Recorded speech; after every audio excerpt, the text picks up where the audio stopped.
बोला. तुमचं निवेदन काय? मुंबई, नाशिक, ठाणे, कोकण अशा परिसरामध्ये, पुणे मोठ्या प्रमाणामध्ये पाऊस पडतोय.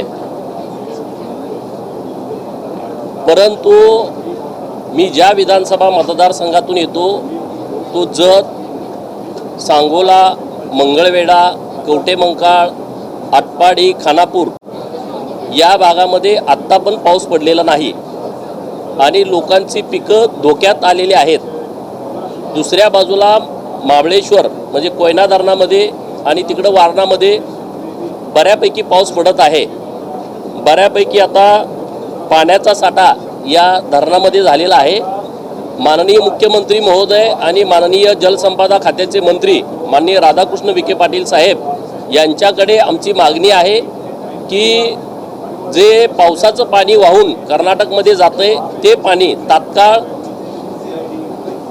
दुष्काळी तालुक्यांना देण्याच्या संदर्भातल्या सूचना खाली अधिकाऱ्यांना द्याव्यात, अशी आमची प्रामुख्यानं मागणी आहे की जेणेकरून तिथं जी पिकं आता पाण्याअभावी ज्या पिकांचं नुकसान होणार आहे त्यापासून लोक वाचतील. लोकांची टँकरची मागणी आहे, त्या सगळ्या मागण्या बंद होतील.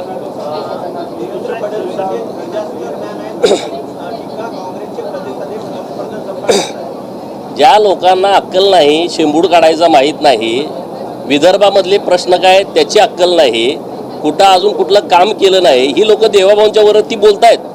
हे यांचं अज्ञान आहे. अरे ज्या विदर्भातून हे येतात लोक, त्या विदर्भाचा गेली 60 वर्ष ह्या राष्ट्रवादी काँग्रेसवाल्यांनी त्यांचा बॅकलॉग भरून काढला नाही. तो बॅकलॉग देवाभाऊंनी भरून काढलेला आहे आणि त्यामुळं राजकारण न करता त्यांनी जो महाराष्ट्राचा विकास सुरू आहे त्या विकासाच्या सोबत यावं. हे आता बाकीच्यांनी अक्कल जास्त पागळवत बसू नये. ज्या पद्धतीने मिसिंग लिंक या ठिकाणी काल धरड कोसळली त्यावरनं टीका सुद्धा विरोधकांकडनं केली जाते. रोहित पवारांनी आताच इथं प्रतिक्रिया दिली. त्यांनी असं म्हटलं की अरे त्यानं आणि त्याच्या आजोबानं एखादी वीट लावल्या का महाराष्ट्रामध्ये? कुठं विकासाची कुठं केलाय विकास? त्याला काय माहीत आहे? अरे जगामध्ये हे इन्फ्रास्ट्रक्चरचं टेक्निक कुठं चाललंय ह्याची अक्कल पाहिजे ना. कारखाना चोरण्या इतकं हे सोपं नाही आहे. कारखाना ढापायची प्रक्रिया सोपी आहे. ह्या सगळ्या गोष्टी खूप अवघड आहेत आणि म्हणून माननीय मुख्यमंत्री महोदयांच्या नेतृत्वामध्ये जे काम चालू आहे ते उघड्या डोळ्यांनी बघा ना. तुमच्या आजोबाच्या काळामध्ये अमृताजन जे पूल आहे लोणावळ्याजवळचं बोरघाट आहे, अरे किती लोक मेली दरडी पडून, किती लोकांचा मृत्यू झाला. 2-2 दिवस गाड्या तिथं अडकायच्या.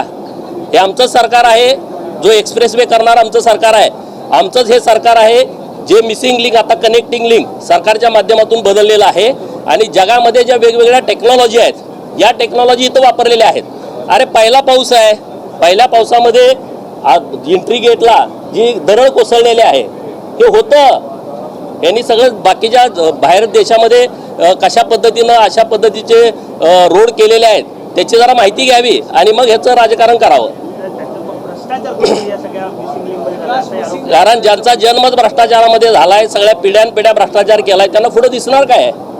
महाराष्ट्रामध्ये जी कामं चालू आहेत आणि जे डेव्हलपमेंट सुरू आहे मी बघतोय गेली 20 वर्ष. मी 20 वर्ष झालं राजकारणात आलोय, तर 20 वर्षामध्ये गावाकडचे रस्ते असतील, गावाकडे दुष्काळी पाण्याच्या योजना असतील किंवा हे हायवे असतील, समृद्धीसारखा महामार्ग बनवणं हे काय खायचं काम होतं का?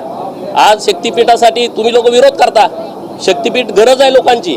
आज ग्रामीण भागामध्ये जर विकास करायचा असेल रोड केला पाहिजे. आमचं सरकार ते करतंय. अरे मिसिंग लिंक तास आम्ही ते अडकायचो लोणावळ्याच्या त्या बोगद्यामध्ये, त्या सगळ्या घाटामध्ये. आज आम्ही 5 मिनिटात पास होतोय. पहिल्या दिवशी पाऊस पडलाय. हे तयार झाल्याच्या नंतर मिसिंग लिंक हा पहिला पाऊस आहे.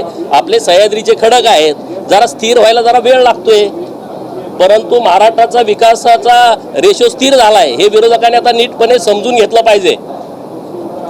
असं म्हणतायत की सर ते असं म्हणतायत की जी कंपनी VSRशी संबंधित आहे, VSR वेंचरशी संबंधित आहे, त्या नवयुगा कंपनीला मिसिंग लिंकचं कॉन्ट्रॅक्ट कंपन्याची मला माहिती नाही. कंपन्या मी कशाला बघत बसू? माझ्या सरकारनं काम केलंय ते अत्यंत चांगल्या पद्धतीने केलेलं आहे आणि आम्ही त्या रोज त्या मिसिंग लिंकचा कनेक्टिंग लिंकचा आम्ही वापर करतोय. आता नैसर्गिक आपत्ती आल्याच्या नंतर ॲक्सिडेंट कशाला म्हणतात? नैसर्गिक आपत्ती आहे आणि त्यामुळं काही थोडी लोकांचं म्हणजे काल गैरसोय झालेली आहे, तर त्यामध्ये पण सरकारनं अत्यंत व्यवस्थितपणे लक्ष देऊन कुठली जीवितहानी होऊ नये, लोकांची गैरसोय होऊ नये यासाठी सरकारनं व्यवस्थितपणे काल काळजी घेतलेली आहे. रविवारी एक मुंबईत रामरक्षा नावाचं आंदोलन झालं. त्याच्यामध्ये उद्धव ठाकरे उपस्थित होते. उद्धव ठाकरे रामरक्षा विरोध पाकिस्तान जाऊ दे आता, लय उद्धव साहेब मागं लागाय नको, बिचाऱ्याच काहीच राहिलं नाही आता आणि सारखं कशाला मागं लागतंय. चलो, काँग्रेसकडनं सुद्धा राम रक्षा आंदोलन केलं जाते. चांगली गोष्ट आहे ना, काँग्रेसला सुद्धा राम आठवणं हे सुद्धा चांगलं आहे. आज जे मताच्या राजकारणासाठी रामाला विसरले होते ते आता परत सरकारला काहीतरी टार्गेट करायच्या हेतून तरी रामाची आठवण काढायला लागलेली आहेत.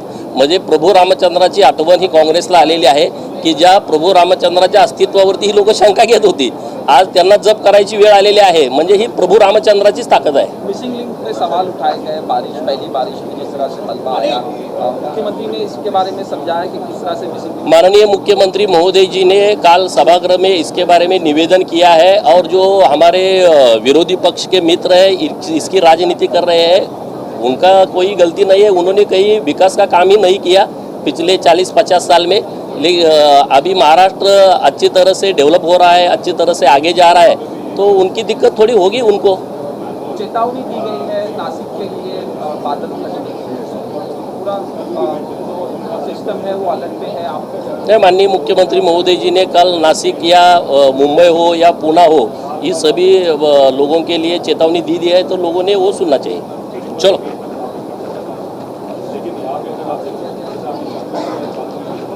बोलो.